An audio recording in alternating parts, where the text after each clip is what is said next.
Anatomía dental. Dientes anteriores. Los dientes situados en posición más anterior, a los lados de la línea media. Sus principales funciones son: 1. El corte o incisión de los alimentos, formando fragmentos más pequeños que después pueden ser triturados por los dientes posteriores. 2. La estética, ya que son muy visibles al hablar o sonreír. 3. La fonación, dado que constituyen el apoyo para la lengua al pronunciar los sonidos D y T, y para el labio inferior en los sonidos F, M y V.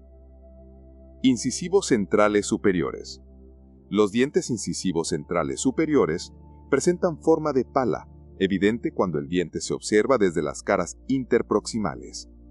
Observando el diente desde el lado vestibular, la corona muestra el borde incisal ancho, con el mayor diámetro mesio-distal de todos los incisivos.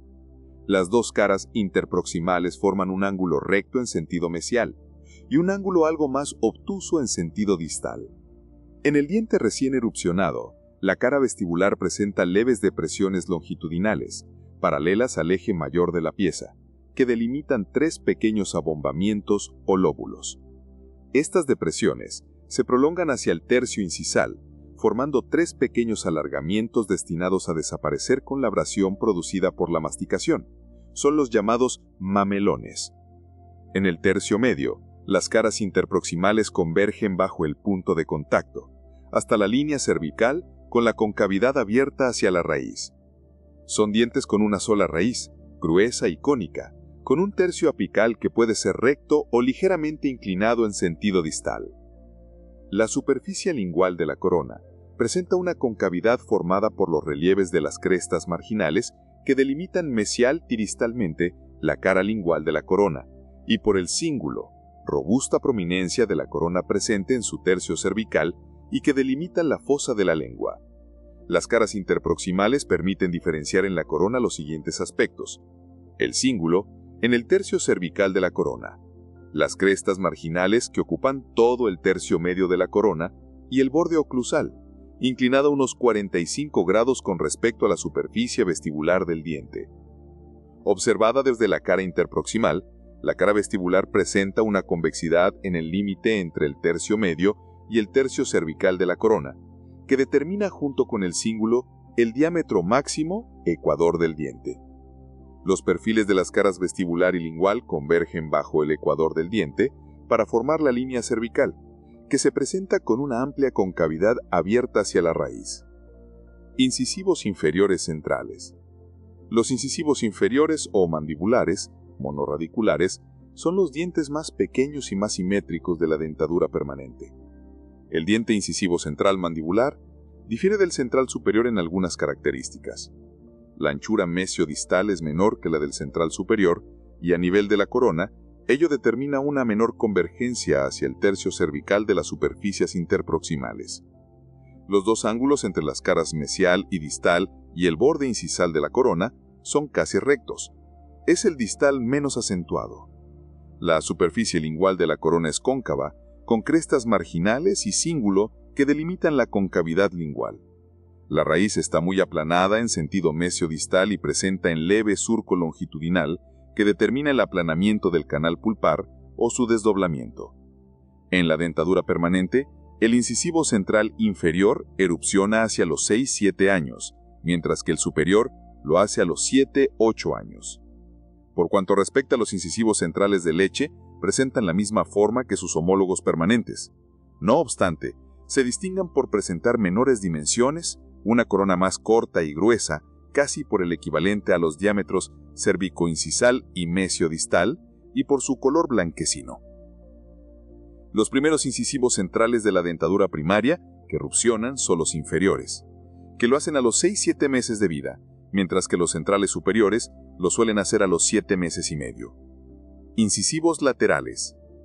Los dientes incisivos laterales permanentes y primarios son similares a los incisivos centrales correspondientes en lo que respecta a forma y dimensiones. Se trata de dientes monorradiculares. Incisivos laterales superiores. Los dientes incisivos laterales superiores presentan una anchura mesio-distal menor que la del central superior y son algo más cortos, Vistos desde la perspectiva vestibular, la corona muestra una convergencia más acentuada de las caras mesial y distal en el tercio cervical, que le da al diente un perfil más longilíneo. En comparación con el incisivo central, el ángulo formado por la cara distal y el borde incisal de la corona es redondeado, y esto da lugar a una curva que continúa desde la mitad del borde incisal hasta la mitad de la cara distal de la corona.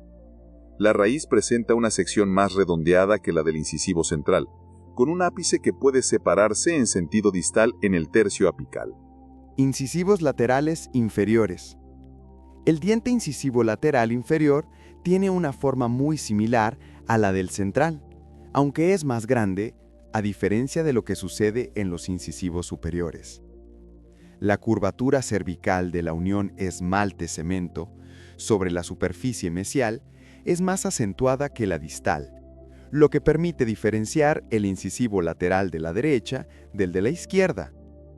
Los dos caras mesial y distal forman con el borde incisal ángulos casi rectos y la convergencia hacia el cuello del diente es menos acentuada, discurriendo casi en paralelo hasta el tercio medio del diente y convergiendo después hacia la línea cervical.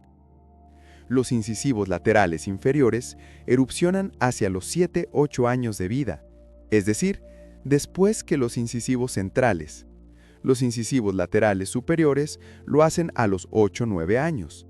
Por cuanto respecta a los incisivos laterales primarios, mantienen las características de los dientes de leche y erupcionan entre los 7 y los 8 meses.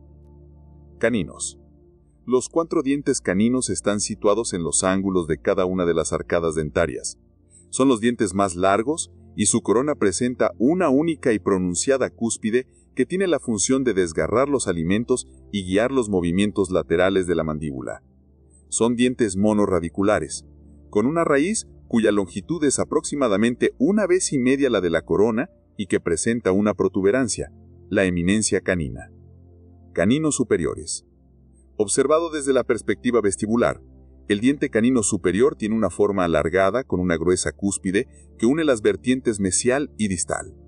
La vertiente mesial es algo más corta que la distal, por lo que el vértice de la cúspide queda desplazado en sentido mesial. La cara vestibular de la corona se presenta lisa y convexa, con 2 depresiones longitudinales que definen 3 lóbulos, de los cuales el central es el de mayor desarrollo. Las 2 caras interproximales pueden entonces converger en el tercio cervical bajo el punto de contacto, formando un contorno alargado de la corona con amplias troñeras en sentido mesial y distal. La raíz es muy larga, 17 milímetros, con sección redondeada y tercio apical desplazado en sentido distal.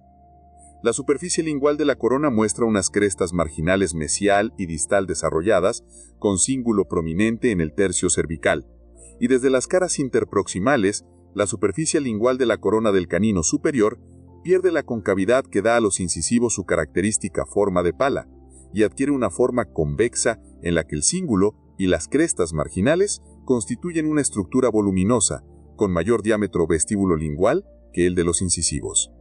Caninos inferiores. El canino inferior repite la morfología del superior, con excepción de algunos detalles.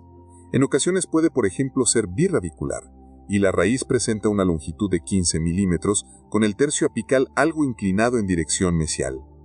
Las principales diferencias consisten en el hecho de presentar una corona con caras interproximales menos convergentes en el tercio cervical, con contornos algo más paralelos y, en consecuencia, un aspecto menos longilíneo que el del canino superior.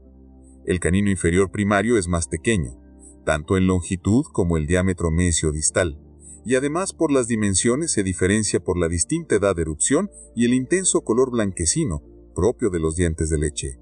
El canino inferior permanente erupciona hacia los 9-10 años, mientras que el superior lo hace alrededor de los 11-12 años.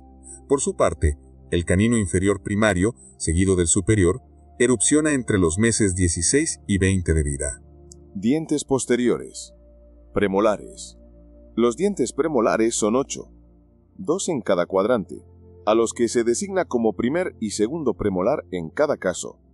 Son dientes monofisiarios, es decir, que no cuentan con homólogos en la dentadura primaria, puesto que reemplazan al primer y segundo molares deciduos. Todos son bicúspides, y se caracterizan pues por la existencia de dos cúspides, con excepción del segundo premolar inferior que puede tener tres. Una de las cúspides se dispone vestibularmente, mientras que la otra lo hace en sentido lingual palatal, creándose una superficie oclusal que puede desgarrar y desmenuzar los alimentos. En general son dientes monorradiculares. Se sitúan entre los caninos, con los que mantienen analogía morfológica desde la perspectiva vestibular, y los molares, con los que comparten la función masticatoria. Presentan una corona más corta que la de los dientes anteriores. Primer premolar superior. Observado desde una perspectiva vestibular, el primer premolar superior se caracteriza por la presencia de una cúspide bastante desarrollada, cuyo vértice no se encuentra desplazado en sentido mesial, tal como sucede en la cúspide del canino permanente superior, sino en sentido distal, por la mayor longitud de la vertiente distal de la cúspide. Las dos caras interproximales convergen bajo los puntos de contacto hasta la zona cervical, formando un contorno de la corona alargado. Sin embargo, la línea cervical presenta una concavidad hacia el tercio radical de la corona, menos acentuada que la de los incisivos y los caninos. Son dientes birradiculares, aunque en ocasiones las dos raíces están fundidas. Desde la perspectiva vestibular, la raíz aparece delgada, de forma cónica, con un tercio apical habitualmente recto. La superficie palatina de la corona pone en evidencia una cúspide palatina más pequeña y con la punta más redondeada que la punta de la cúspide vestibular, cúspide de soporte o central. La raíz palatina también es delgada, de forma cónica y algo más pequeña que la vestibular. Desde las perspectivas interproximales puede observarse cómo las caras vestibular y palatina están conectadas por dos crestas marginales, una mesial y una distal. La mesial es más baja, más próxima al tercio cervical del diente y con un pequeño surco que divide el borde superior en dos partes, concluyendo hacia la mitad de la altura de la cara mesial de la corona. Ese surco está ausente, en cambio, en la superficie distal de la corona, donde la cresta marginal distal une sin interrupción las vertientes vestíbulo distal y linguodistal de las dos cúspides. La cúspide vestibular es algo más alta y apuntada que la lingual, más baja y redondeada. La cúspide de corte. Observada desde una perspectiva oclusal, la superficie oclusal presenta una forma hexagonal, con las dos cúspides separadas por el surco principal, mesiodistal, que concluye con dos pequeñas fosetas, situadas junto a las crestas, la foseta marginal distal y la foseta mesial distal. De ellas parten pequeños surcos que delimitan las crestas cuspídeas oclusales. Un pequeño surco de la foseta marginal mesial sobrepasa la cresta marginal para terminar sobre la cara mesial de la corona. La línea cervical se presenta casi plana tanto mesial como distalmente, y por debajo de ella se observa el tronco de la raíz, que queda dividido en la mitad de la cara vestíbulo-lingual por una ligera depresión, acentuada en el tercio medio de la raíz. El muñón radicular se bifurca más allá del tercio medio, en el tercio apical. De esta manera se forman las dos raíces, una vestibular y una palatina. Ambas son cónicas y delgadas, con el tercio apical recto. La raíz vestibular es algo más larga que la lingual. Segundo premolar superior. El segundo premolar superior repite bastante fielmente la forma del primer premolar en la corona y en la raíz. Presenta solo una raíz y es más pequeño. La cara oclusal muestra un contorno hexagonal, con ángulos más redondeados que los del primer premolar superior. El surco mesiodistal presenta un recorrido similar al del primer molar. Ambos erupcionan antes que los correspondientes premolares inferiores. Normalmente el primer premolar superior erupciona antes, hacia los 10-11 años de edad, y va seguido del segundo, que lo hace a los 10-12 años. Premolares inferiores. Los premolares inferiores son dientes bicúspides, con forma diferente a la de los premolares superiores, y monorradiculares. Primer premolar inferior. El primer premolar inferior es un diente monorradicular y bicúspide. Presenta una cúspide lingual y una gruesa cúspide vestibular, que hace que su superficie vestibular sea semejante a la del canino inferior. En general, erupciona más tarde que los premolares superiores, y presenta un aspecto redondeado, ya que es igual de ancho en sentido mesiodistal que vestíbulo lingual. La convexidad de la cara vestibular se desplaza hacia el tercio cervical de la corona, y las dos caras interproximales convergen bajo el punto de contacto de manera bastante evidente. La línea cervical presenta una concavidad abierta hacia el tercio oclusal de la corona. La cúspide lingual es mucho más pequeña que la vestibular, que ocupa las 4/5 partes del volumen de la cara oclusal. La raíz es única, de forma cónica, gruesa, sin depresiones ni surcos en las caras interproximales, y su tercio apical suele ser recto. Su longitud es de unos 14 milímetros. Segundo premolar inferior. El segundo premolar inferior repite bastante fielmente la forma del primer premolar en la corona y en la raíz. Presenta solo una raíz y es más pequeño. La cara oclusal muestra un contorno hexagonal con ángulos más redondeados que los del primer premolar superior. El surco mesiodistal presenta un recorrido similar al del primer molar. Ambos erupcionan antes que los correspondientes premolares inferiores. Normalmente el primer premolar superior erupciona antes, hacia los 10-11 años de edad, y va seguido del segundo, que lo hace a los 10-12 años. Molares. Los molares son los dientes más grandes y de morfología más compleja, tanto en lo que se refiere a la corona, multicuspidados, como en lo que respecta a la raíz, multirradiculares. Cada cuadrante cuenta con 3 molares, primero, segundo y tercero.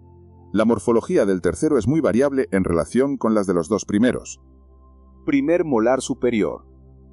Los dientes molares superiores tienen por una cara oclusal amplia, que presentan 4 cúspides y 3 raíces con 3 bifurcaciones.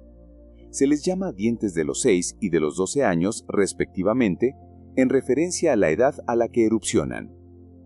Estos dientes no sustituyen a dientes de leche anteriores. Observado desde la perspectiva vestibular, la corona presenta un mayor diámetro mesiodistal que los dientes anteriores y es el diente más grande de toda la boca. Sobre la cara vestibular hay 2 cúspides, una mesial y una distal. La mesiovestibular es algo más alta y puntiaguda. El surco que divide las 2 cúspides se prolonga en la cara vestibular hasta la mitad de su altura, formando el canal vestibular y terminando en una pequeña foseta, con los vértices de las cúspides en posición central con respecto a su base. Las caras interproximales son ligeramente divergentes hasta formar las superficies de contacto. Por debajo de ellas convergen hacia el tercio cervical. La línea cervical aparece plana, y por debajo de ella se observa el tronco radicular y la bifurcación de las raíces mesiovestibular y distovestibular. De ellas, la primera es algo más larga que la segunda. En ambas, el tercio apical de la raíz aparece algo curvado en sentido distal. En ocasiones, el tercio apical de la raíz distal se dobla en sentido mesial. La superficie palatina permite observar que las cúspides palatinas no son de la misma extensión. La cúspide mesiopalatina aparece más desarrollada y puede ocupar las 4/5 partes de la longitud mesiodistal de la cara lingual. Las 2 cúspides están separadas por un surco que termina en una pequeña foseta en la cara lingual. La cúspide mesiovestibular es más alta, aunque su punta parece redondeada. Las 2 cúspides son más bajas que las vestibulares, que resultan así visibles. La cúspide más pequeña, la distopalatina, está aún menos desarrollada en el segundo molar y con frecuencia está ausente en el tercer molar. Sobre la superficie mesiopalatina se encuentra una cúspide accesoria en el 64% de los casos, el llamado tubérculo de Carabelli. La raíz palatina, de forma cónica, es gruesa y bien desarrollada en longitud. Es más larga que las 2 raíces vestibulares, dispuestas una en sentido mesial y la otra distalmente. La superficie mesial del diente permite observar que las 2 cúspides mesiales difieren en forma y dimensiones. La cúspide mesiopalatina es más ancha en sentido vestíbulo-lingual, aunque la punta es más baja y redondeada que la de la cúspide mesiovestibular. Las vertientes mesiales de las cúspides están unidas por una cresta marginal continua, por debajo de la cual la superficie mesial se presenta lisa hasta el tercio cervical, donde la unión esmalte-cemento aparece plana, sin curvaturas apreciables. La raíz mesiovestibular presenta una forma aplanada en sentido mesiodistal, con un diámetro vestibulolingual mayor que el mesiodistal. Así pues, la sección es ovalada y puede acoger un canal alargado o 2 canales.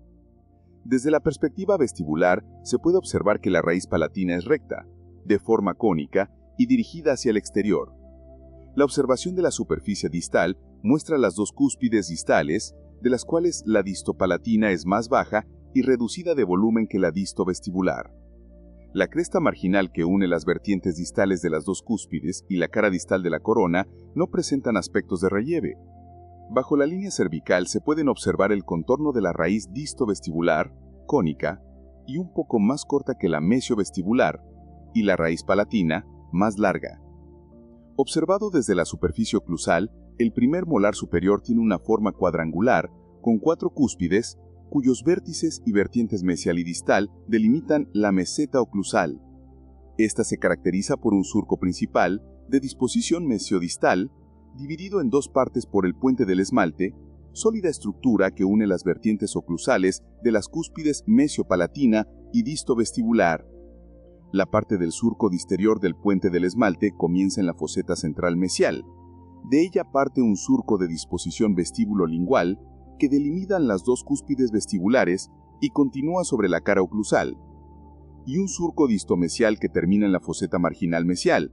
De este surco surgen surcos secundarios, orientados en sentido vestíbulo-lingual y que delimitan las vertientes oclusales de las cúspides. El surco posterior se origina, en cambio, desde el surco que divide las 2 cúspides palatinas y que se prolonga en la cara oclusal con disposición oblicua para terminar en la foseta marginal distal. De ella arrancan pequeños surcos secundarios dispuestos en paralelo a la cresta marginal, dirigidos en sentido vestibular y lingual y que delimitan las vertientes oclusales de las cúspides. Si está presente, también la cúspide de Carabelli es visible en la meseta oclusal, aunque no participa en la masticación. Segundo molar superior. El segundo molar superior repite los rasgos morfológicos del primer molar superior, con dimensiones más reducidas, con las cúspides menos pronunciadas y con ausencia de tubérculo de Carabelli. La forma de las raíces es idéntica a la del primer molar, aunque son más cortas. Tercer molar superior. El tercer molar superior rara vez repite la morfología de los primeros molares. Con frecuencia presenta forma redondeada u ovalada en la cara oclusal, algo aplastada en sentido vestíbulo-lingual. Las 4 cúspides no existen siempre y suelen ser pequeñas. Las raíces pueden estar separadas, aunque con dimensiones menores que las del segundo molar, o fundidas, de forma que desde el tronco radicular se forma una única raíz, que se adelgaza hasta formar un ápice único, con surcos apenas perfilados sobre la superficie externa, como definiendo los límites de las raíces originales. Molares inferiores. Los molares inferiores erupcionan entre 6 y 1 año antes que los superiores y no son sucedáneos. Son birradiculares y multicuspidados con 4 o 5 cúspides, de las cuales 2 son siempre linguales. Son mayores en sentido mesiodistal que vestíbulo-lingual, como los dientes anteriores. Presentan 2 raíces, una mesial y una distal, y 2 bifurcaciones, una lingual y una vestibular. El primer molar inferior es el primer diente permanente que erupciona entre los 6 y los 7 años. Observado desde la superficie vestibular, su corona muestra 3 cúspides vestibulares, de las cuales la mesiovestibular es la más alta y puntiaguda, seguida por la cúspide central, mientras que la distovestibular es la más pequeña. Las 3 cúspides se caracterizan por presentar 2 surcos, de los cuales el mesial desciende sobre la cara vestibular hasta la mitad de su altura y concluye en una fosita, con los vértices de las cúspides en posición central con respecto a su base. Las caras interproximales son ligeramente divergentes hasta formar las superficies de contacto. Por debajo de ellas convergen hacia el tercio cervical. La línea cervical aparece plana y por debajo de ella se observa el tronco radicular y la bifurcación de las raíces mesiovestibular y distovestibular. De ellas, la primera es algo más larga que la segunda. En ambas, el tercio apical de la raíz aparece algo curvado en sentido distal. En la superficie lingual de la corona presenta solo 2 cúspides, de las cuales la mesial es un poco más alta que la distal. Las 2 cúspides están separadas por un pequeño surco que continúa sobre la cara lingual, terminando hacia la mitad de su altura. Las superficies interproximales son poco visibles desde la superficie lingual y convergen en el tercio cervical, bajo el cual tiene su origen el tronco radicular, con las 2 raíces, mesial y distal, que no muestran rasgos de relieve en relación con lo observado desde la cara vestibular. Desde la superficie mesial se puede ver que la raíz mesial es lisa, con una leve depresión longitudinal en el centro. La raíz es aplanada en sentido mesiodistal y los perfiles vestibular y lingual de la raíz convergen en un tercio apical liso. Desde la superficie distal se observa que la raíz presenta un aspecto similar al de la raíz mesial, con una estructura amplia y aplastada en sentido mesiodistal y con un ápice redondeado, algo más corto que el de la raíz mesial. La superficie oclusal del primer molar inferior presenta notables diferencias con respecto a la de su homólogo superior.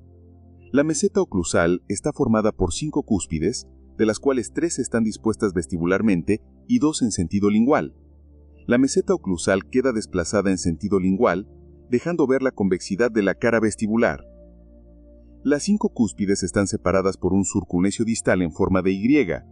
El surco puede considerarse originado por una foseta central, de la que parte en dirección vestíbulo-lingual un surco que separa las 2 cúspides linguales, y un surco mesiodistal que termina en la foseta marginal mesial. De este surco surgen surcos secundarios, orientados en sentido vestíbulo-lingual, y que delimitan las vertientes oclusales de las cúspides. Segundo molar inferior. El segundo molar inferior presenta una forma similar a la del primero, aunque es más pequeño, excepto en su meseta oclusal. Esta no presenta el surco en Y descrito en el primer molar inferior, sino un surco en forma de cruz, surco en forma de X, formado en la foseta central por el cruce del surco mesiodistal y el vestíbulo lingual. De las 4 cúspides, las 2 mesiales son algo más altas que las distales y las linguales son más puntiagudas y altas que las vestibulares. Las raíces son 2, una mesial y una distal, y son muy similares a las del primer molar inferior, aunque con dimensiones más reducidas en la longitud de las raíces y en la amplitud vestíbulo-lingual y mesiodistal. Tercer molar inferior. El tercer molar inferior presenta las mayores variaciones de forma y dimensiones. Al igual que el tercer molar superior, se llama muela del juicio, ya que su erupción se produce en torno a los 18 años, aunque puede retrasarse hasta los 25. El tercio apical de las raíces muestra a veces cierta curvatura distal o un ángulo muy acentuado en relación con el eje largo de las raíces, con curvaturas más o menos estrechas. Otras veces las raíces están fundidas, formando curvaturas irregulares, con ángulos más o menos cerrados con respecto al eje de las raíces. Molares primarios. Los molares primarios tienen morfología variable. Los primeros presentan una forma diferenciada, con 2 cúspides bastante desarrolladas. En cambio, los segundos molares superiores e inferiores de leche repiten fielmente la morfología de los primeros molares permanentes, superior e inferior. Los primeros molares de leche erupcionan a los 16-20 meses y los segundos entre los 21 y los 30.